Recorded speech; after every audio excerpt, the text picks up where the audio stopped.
Yogesh Kumar, reporter Bikaner से संभाग head pulse 24 news. आज वर्ल्ड हियरिंग डे के मौके पर वर्ल्ड हियरिंग डे की अगर मैं बात करूं तो हियरिंग एक ऐसा विषय है जो ईश्वर ने 5 इंद्रियां दी हैं, उनमें व्यक्ति का बोलना और सुनना बहुत इंपॉर्टेंट होता है। इस इम्पोर्टेंसी को कायम रखा है डॉक्टर कौशल शर्मा ने। डॉक्टर कौशल शर्मा हमारे साथ बैठे हैं। Doctor Kaushal Sharma doctor लैरिंग्स hearing and speech therapy centre चलाते हैं यहाँ बीकानेर में। बीकानेर ही नहीं, और भी काफ़ी जगहों पर इनके सेंटर्स हैं जो कि सफलतापूर्वक रन कर रहे हैं। आज वर्ल्ड हियरिंग डे के मौके पर यहाँ पर एक कार्यक्रम का आयोजन हुआ है जिसमें वो बच्चे जो बोल और सुन नहीं सकते थे, उन्होंने स्टेज परफॉर्मेंसेस दी हैं। बहुत ही हर्ष हुआ मुझे ये देख करके। आगे हम डॉक्टर कौशल शर्मा जी से जानेंगे कि किस तरह का वो सेंटर रन कर रहे हैं और कैसे जो है नहीं बोल और सुन सकने वाले बच्चे लाभान्वित हो रहे हैं। जी सर, स्वागत है आपका। जी सर, बताएं कि किस तरह आप एक बहुत ही मार्मिक विषय पर काम कर रहे हैं। बोलना और सुनना ईश्वर की बहुत बड़ी देन है, उसको आप पुनः लौटाने में बच्चों की मदद करते हैं। तो आप बताएं, क्या कहना चाहेंगे सर? सर देखिए, अगर हम लोग स्पीच एंड हियरिंग फील्ड की हम लोग बात करें तो पहले तो पेरेंट्स या फिर कोई भी गार्जियन बहुत ही अनअवेयर होते हैं। उनको नहीं लगता कभी भी कि मेरा बच्चा जो है वो सुन नहीं पा रहा है। वो नियरली 2 या 3 साल के बाद में ही अपने बच्चे के बारे में समझ पाते हैं कि वो नहीं सुन पा रहा है। तो एक ये अवेयरनेस के हिसाब से एक हमें ये रखना होगा कि ना, जैसे हम लोग बाकी हमारे टेस्ट्स होते हैं, हमारी वैक्सीनेशंस होती हैं, उसमें हम लोग एक हियरिंग टेस्ट भी इन्वॉल्व करें, जहाँ पे हर बच्चे के लिए, जो भी इंडिया में जो भी बच्चा हो रहा है, वो मैंडेटरी हो के वो हियरिंग टेस्ट वो करवाए ही करवाए।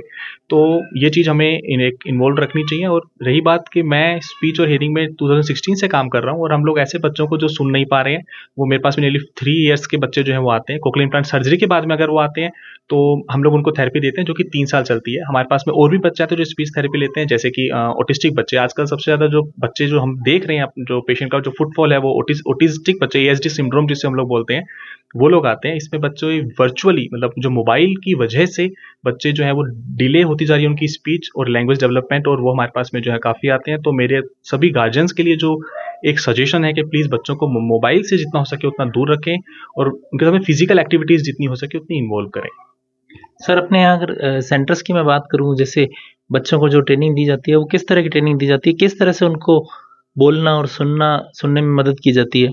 सर हमारे पास में स्पीच थेरेपी है और ऑक्यूपेशनल थेरेपी है। बेसिकली हम स्पीच थेरेपी में एवीटी, जो कोक्लियर इम्प्लांट बच्चों को सिर्फ देते हैं, जिसमें हम सिर्फ सुनने की ही उनको आप कह सकते हैं सुनने का प्रशिक्षण, सिर्फ सुनाते ही हैं उनको, और वो सुनकर बोलने की प्रैक्टिस करवाते हैं।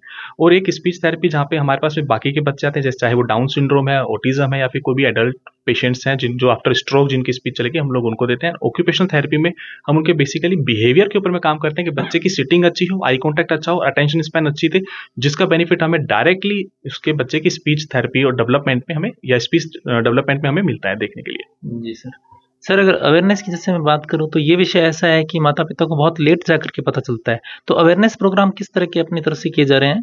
सर हम लोग सारे अवेयरनेस जो भी डेज होते हैं वो हम लोग सेलिब्रेट करते हैं। जैसे कि अभी आज ही हमारा जो है वर्ल्ड हियरिंग डे है, जो कि डब्ल्यूएचओ जो है ने के द्वारा दिया गया एक डे है, जो कि वर्ल्ड हियरिंग डे है। हम लोग ये सेलिब्रेट करते हैं, कोक्लियर इम्प्लांट डे सेलिब्रेट करते हैं, और काफ़ी हम लोग अवेयरनेस के लिए हम लोग काफ़ी अपने वर्चुअली, मतलब हम लोग जो है काफ़ी प्लेटफॉर्म्स पे काम करते हैं रेगुलरली, जहाँ पे हम पेरेंट्स को हम लोग अवेयर कर सकें कि उनके बच्चे को अगर सुनने की प्रॉब्लम है तो जल्दी से जल्दी वो हियरिंग टेस्ट करवाएं, और उसके लिए हियरिंग एड की ज़रूरत है या कोक्लियर इम्प्लांट सर्जरी की ज़रूरत है तो वो उसके साथ में जाएं। सीआई के बाद और सीआई के पहले के मतलब कितने बच्चे हैं अपने पास कुल जो लाभान्वित हो चुके हैं अभी तक? सर अगर मैं 2 साल में बात करें तो हम लोग नियरली 70 प्लस बच्चे जो हम कोक्लियर इम्प्लांट सर्जरी करवा चुके हैं, और वो रेगुलर स्पीच थेरेपी हमारे पास ले रहे हैं, जो कि वीकली थ्राइस हमारे पास आते हैं। जी, अगर रिजल्ट्स की बात करें तो क्या किस तरह का जो फ़र्क है देखने को मिला है? Sir results are very good. अगर अपन ये देखें तो बच्चे बहुत अच्छा परफॉर्म कर रहे हैं। बच्चों की स्पीच जो है वो डेवलप हो रही है। पेरेंट्स जो है वो बहुत हैप्पी हैं। उन लोगों के बच्चे जो बिल्कुल नहीं सुन पाते थे और नहीं बोल पाते थे, आज वो उनकी बात चीज़ों को सुनते हैं, उनकी आवाज़ पे वो पलट कर देखते हैं, और अब वो कोई भी चीज़ मांगने के लिए इशारों की जो है वो उपयोग नहीं करते, वो सीधा ही बोलकर बताते हैं। और बच्चे का अगर हम लोग सक्सेस रेट देखें तो नियरली 90% बच्चों का सक्सेस रेट है। लेकिन मैं 10% जो रह गए उनकी मैं बात करूं तो वो भी वही बच्चे रह गए जिनके पेरेंट्स जो कहीं भी हैं, या फिर वो हमारे साथ में कनेक्टेड नहीं है, वो अवेयर नहीं है, वो हमारे साथ में वो आ नहीं सकते हैं, बहुत ज़्यादा डिस्टेंस पे रहते हैं। तो वहाँ पे वो हमारा 10% जो है ना वो रह जाता है, जिसको हम निकालने की पूरी कोशिश कर रहे हैं कि वो हम तक आ सकें या हम उन तक पहुँच सकें। तो in future we will try our best कि हम लोग एक मोबाइल वेन रखें, जहाँ पे हम लोग है ना, हम लोग बच्चों तक पहुँच सकें और उनको कोक्लियर इम्प्लांट, कई बच्चे ऐसे हैं जो 1-1 साल से कोक्लियर इम्प्लांट यूज़ ही नहीं कर रहे क्योंकि वो आउट ऑफ सर्विस है।